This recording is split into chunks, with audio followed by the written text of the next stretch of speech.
Pozdravujem ťa, žena, a tento raz aj muž. Otvára sa mi totiž téma partnerstiev, partnerských vzťahov a vlastne celkovo vzťahov medzi mužmi a ženami.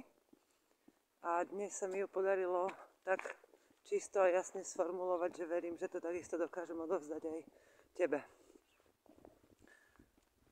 Je mnoho smerov, ktorými sa môžeme vydať, ak chceme zistiť, prečo nám partnerské vzťahy nefungujú, alebo aj bratsko-sesterské, alebo aj kolegiálne, alebo aj súrodenecké či rodinné, alebo medzi rodičmi a deťmi. A všetky by mohli mať jeden spoločný koreň, ktorý ti teraz ponúkam. Predstav si, ako málo si sa dozvedela o opačnom pohlaví v detstve. Bratsko-sesterské vzťahy sa už v našej generácii aj v generáciách predtým netvoria ako zdravé, ale stále sa oddelujú, stále sa tam roztvárajú nožničky viac a viac. A chuť objavovať, kto je ten druhý, ten brat sestre alebo sestra bratovi, vlastne veľmi taká vyplýtvaná a vyprchaná. Ono to samozrejme vyplýva z toho, že často už nemáme chuť a nemáme oporu ani v tom spoznávať seba. A ne to ešte potom to druhé pohlavie v tých detských hrách, v tej opore vzájomnej. A je veľmi ťažké si potom už v staršom veku od puberty nájsť zdravú cestu k opačnému pohlaviu.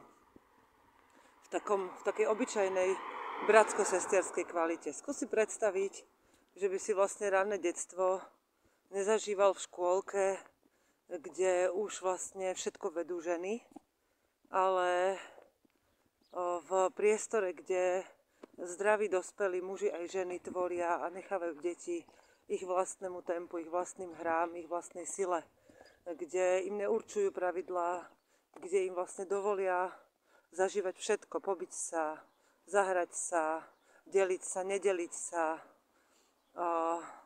precítiť si, vidieť sa v takej prirodzenej nahote, v hravosti a nechrániť ich pred vecami, ktoré sú prirodzené v prírode, aby sa diali zdravo. Ja vidím obraz malých dievčat, ako sú vlastne matkami nechtiac odpudzované od chlapcov, kde sú im stále dávané nejaké výstrahy, pozor, takíto sú muži, pozor, takto sa máma nemám správať. A naopak chlapcom sa stále ukazuje, aké sú ženy dominantné, ako všetko riadia, ako majú všetko pod kontrolou. A vlastne chlapci rýchlo strácajú záujem o ženský svet. A už si tam len presadzujú svoje potreby.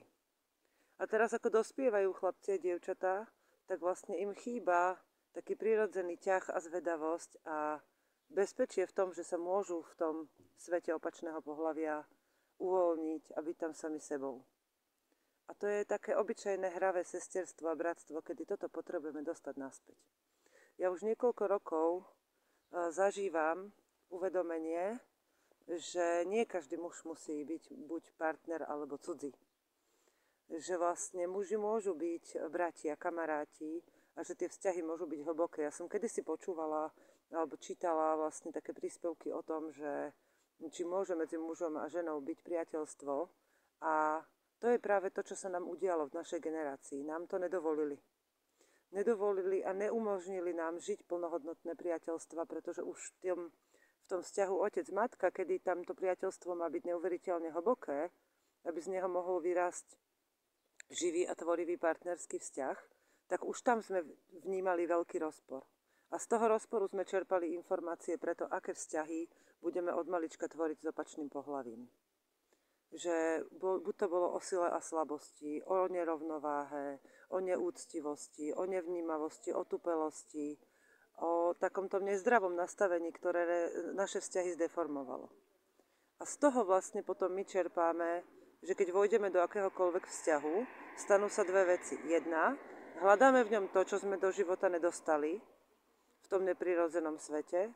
A druhá, napriek tomu, že si to aj možno uvedomíme, že nám tam niečo chýba, neučíme sa to hľadať, ale už si to začíname vynúcovať, že nám to chýba a že to potrebujeme od toho druhého. A A tam sa strácame. Tam vzniká začarovaný kruh, v ktorom je veľmi ťažké si dovoliť povedať, poďme sa spolu učiť, ako sa mať radi, ako sa k sebe priblížiť ako ľudia, až potom ako partneri. Ja teraz vlastne po 4,5 roku partnerstva s mojím manželom zažívam to, že sa cítim konečne pri ňom ako príjmaná sestra. Že sa cítim pri ňom, ako že on sa mi môže zdôveriť ako brat. Že je tam veľmi hlboké, rozvíjajúce sa priateľstvo, v ktorom je naozaj chuť tvoriť aj tú hlbšiu kvalitu vzťahu, tú partnerskú. Že vlastne, keď ja nemôžem partnerovi niekedy povedať, čo ma trápi, lebo vlastne tam cítim, že mám podávať v tom partnerstve nejaký výkon, alebo že nebudem prijatá, ten vzťah degraduje. Graduje vo chvíli a rastie a lieči sa vo chvíli, keď sa otváram tej kvalite bratsko-sesterskej a hlbokej priateľskej aj v partnerskom vzťahu. Kedy mu dovolujem, aby mi bol oporou ako brat a podržal ma, keď sa potrebujem vynadávať na toho svojho partnera a pritom je to jedna tá istá osoba. A on ma neopúšťa, lebo tam stojí a vníma ma ako sestru, ktorá má proste iba bolesť. A nemá tam tú partnerskú výčitku. A naopak, keď vnímam, že partner potrebuje sa spočinúť, sa opustiť, tak sa neopúšťam s ním ako zradená alebo opustená partnerka, ale stojím tam ako sestra.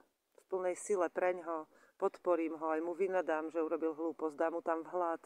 Skrátka, to zdravie v partnerstve alebo v akomkoľvek vzťahu ľudskom vychádza zo zdravých koreňov. A tie sú v bratsko-sesterských a priateľstvých vzťahoch, ktoré potrebujeme znova oživovať. Preto robíme tábory, preto robíme stretnutia, preto sa stretávame aj ako sestry medzi sebou, aby sme rozvíjali tú sesterskú kvalitu, nielen tliachali a odišli, ale preciťovali v tele, čo to znamená môcť spočinúť medzi sestrami a dovoliť si to isté smerom k mužom. A keď toto zanedbáme, lebo si povieme, že na to nie je čas a že nám to nepatrí, všetko v tých vzťahoch potom stráda a je to len polovičaté, niekedy len štvrtinovité, možno ani to nie. A radšej sa vymedzíme a zostaneme sami, lebo tam je to pseudobezpečie. Takže ak máš chuť sa učiť tvoriť bratsko-sesterské a priateľské vzťahy, vrátiť sa ku koreňom toho, čo chceš rozvíjať a potom to prenášať do vzťahov s deťmi, do vzťahu s blízkymi priateľmi a tvoriť hlbokú kvalitu toho partnerského vzťahu, môžeš začať tam, kde ťa to zavolá v tejto téme a môžeš začať s nami. Na jarnom tábore, na letných táboroch, na ženských stretnutiach, na mužských workshopoch, ktoré robíme. Ja som Veronika Riava-Scott, môj manžel je Tomáš Scott, máme facebookovú stránku Scottovci a občianske združenie ozplevel.sk, kde sa dozvieš o tom, čo robíme a kde to môžeš sa k tomu pridať a rozvíjať to spolu s nami.